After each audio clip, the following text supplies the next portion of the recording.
She passed away, and I'm going to try my best here. Kasvetli Kutlama. Hopefully I got that close. So I'll just play through all the sections right off the top here. Afterwards, I'll go back through, give a little more explanation as what's going on. Before we jump into this, please help out the channel. Hit that subscription button. Gives me a good clue you guys are liking these more obscure type videos here. And no further ado, let's get on into it.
Alright, so we'll start with this cool synth intro, and I kind of like to combine the bass with it. Sounds pretty good.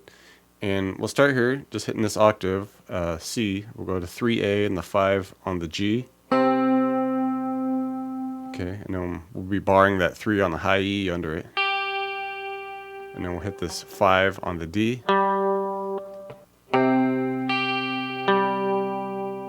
Come on down with the middle there, and we go 4th fret the E a couple times, off to the 3.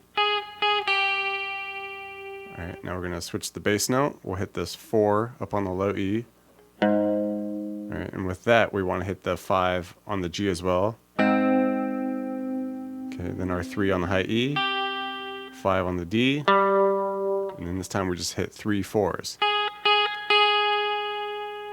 Alright, next section of the intro synth.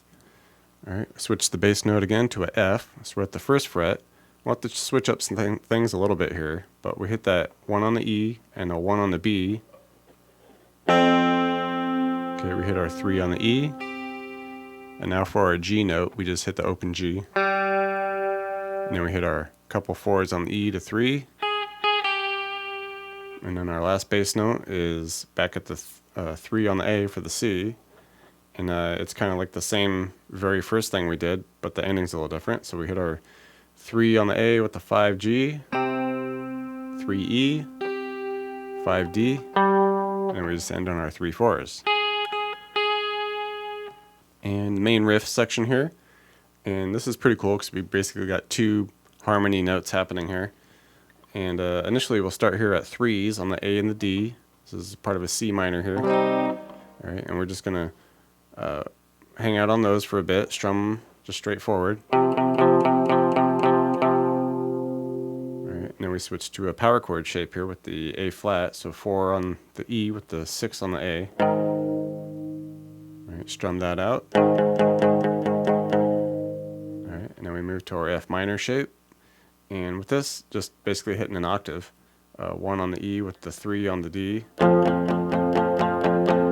And then to our B flat now, where we're hitting the 1 on the A, and we'll hit the 1 on the D under it.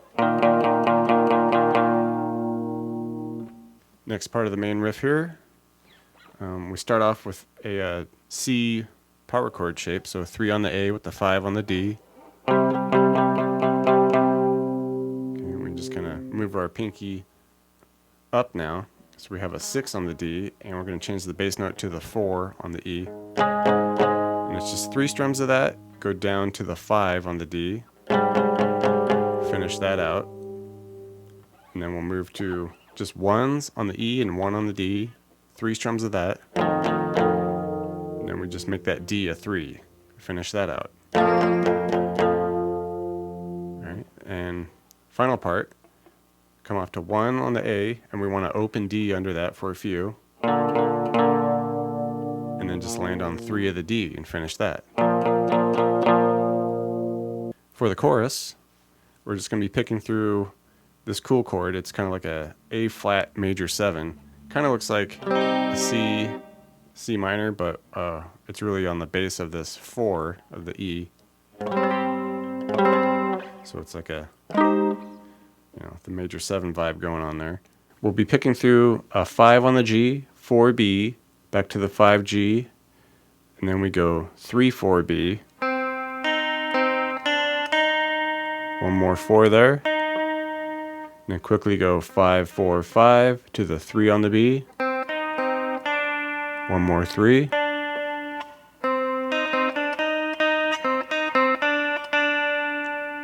Alright, kind of start the same way with the 5, 4, 5, 3, 4. Alright, now we're going to come over, hit a 6B, 3 on the E, back to the 6B, 4, 3 on the B. And once the verses get going, it's essentially the main riff, but we just simplify it. We just kind of keep what the bass is doing. And, so we're just hanging out on our 3A, 4E to 1 on the B. Okay, that jazz. But with this, I kind of like to add what those little synth accents are doing at the end of it. And it's basically just a few 4s on the B to 3. It's a fun little section to just toss in there since it's a more simplified version with the verse. Once the interlude comes along, things get a little kind of sparse and flowing a bit here. Initially, we kick it off with this lead up here. It goes on the A, we go 3s to 5 to 6, and then back to 5.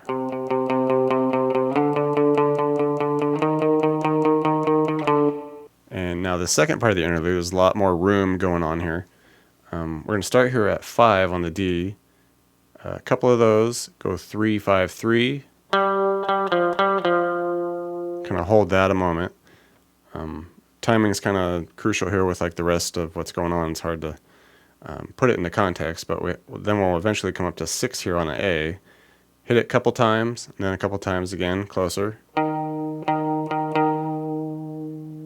Okay, back to our 5, 3, 5, 3 on the D. Okay, hanging on a couple of more of those 3s there, and then come up to the 6 on the A. And then we'll just come down, hit 8 on the D, and then kind of repeat that a little bit with a couple 6s A on the D for the 8. Alright, and then we just kind of finish it up by joining the bass a little bit, go a couple 6s to 5. And for this outro lead section, we're just kind of going over the top of the chorus. Sounds really cool. And we're just hanging out here on the B string mostly. 4th fret, 3, 4, 6, 4, 3, 4. Okay, come down, hit the 3 on the E. Pretty much repeat the initial section. Alright, come up to the 6. Then we hit the 3, walk it back down with the 6B, 3, 4.